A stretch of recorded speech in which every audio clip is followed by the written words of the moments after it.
qui était un soldat hongrois converti et qui est devenu évêque de Tours au IVe siècle. Et en ce 11 novembre, nous nous souvenons aussi d'autres soldats de chez nous qui sont tombés les armes à la main dans le combat. Et dans l'évangile d'aujourd'hui, le Seigneur nous appelle notamment au pardon. Le pardon qui est la marque de fabrique du chrétien, le label, le sceau du chrétien authentique. Prenez garde à vous-même. Si ton frère a commis un péché, fais-lui de vifs reproches, et s'il se repent, pardonne-lui. Même si 7 fois par jour, il commet un péché contre toi, et que 7 fois de suite, il revienne à toi en disant « Je me repens », tu lui pardonneras. Les apôtres dirent au Seigneur « Augmente en nous la foi ». Le Seigneur répondit « Si vous aviez de la foi, gros comme une graine de moutarde, vous auriez dit à l'arbre que voici, déracine-toi et va te planter dans la mer, et il vous aurait obéi. »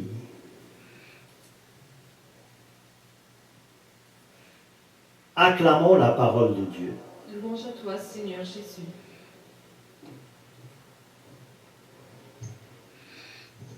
Alors, en ce 11 novembre, en ce jour du souvenir, souviens-toi bien sûr de ces vaillants combattants tombés sur le champ de bataille par amour pour leur patrie, mais souviens-toi aussi de ton adorable Seigneur, tombé sur le champ du Golgotha par amour pour toi, et comme il te l'a demandé, souviens-toi d'aimer.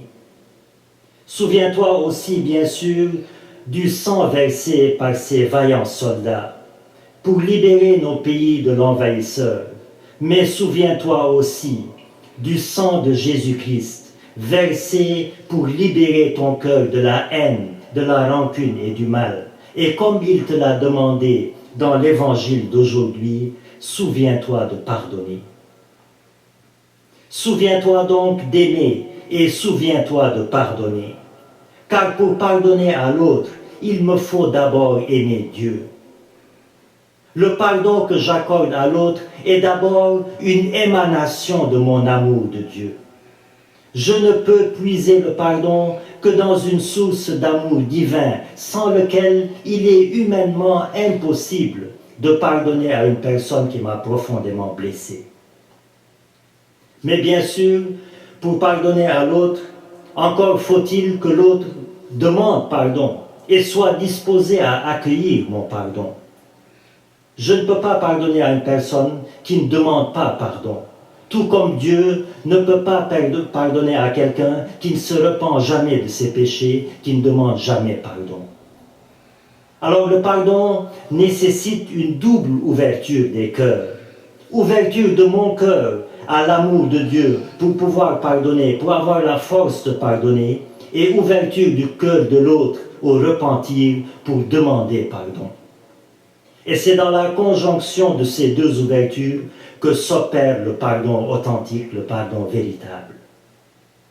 Être chrétien, frères et sœurs, c'est donc être un expert en pardon, être toujours prêt à pardonner et à demander pardon. C'est dans ces deux ouvertures, être capable de dire « je m'excuse, je demande pardon » et être capable aussi d'accorder le pardon. Refuser de pardonner, refuser de demander le pardon, c'est rendre vaine la mort du Christ et réduire sa croix à un simple morceau de bois vidé de son sens rédempteur. Alors, en ce jour du souvenir pour les combattants, c'est la libération de territoires géographiques de l'invasion des adversaires. Pour Jésus-Christ, c'est la libération du territoire de notre cœur, du mal, du péché, de la rancune, du désir de vengeance, etc. Deux libérations nécessaires. La première pour vivre en paix sur terre et la seconde pour vivre éternellement au ciel. Alors par cette Eucharistie, rendons grâce au Seigneur pour nos vaillants soldats, mais plus encore pour le soldat universel, pour le soldat des cœurs, le soldat de l'amour et du pardon, Jésus-Christ notre Seigneur. Amen. De même, après le repas, il prit la coupe. De nouveau, il rendit grâce et la donna à ses disciples en disant: Prenez et buvez-en tous, car ceci est la coupe de mon sang. Le sang de l'alliance nouvelle et éternelle, qui sera versé pour vous et pour la multitude en rémission des péchés. Vous ferez cela en mémoire de moi.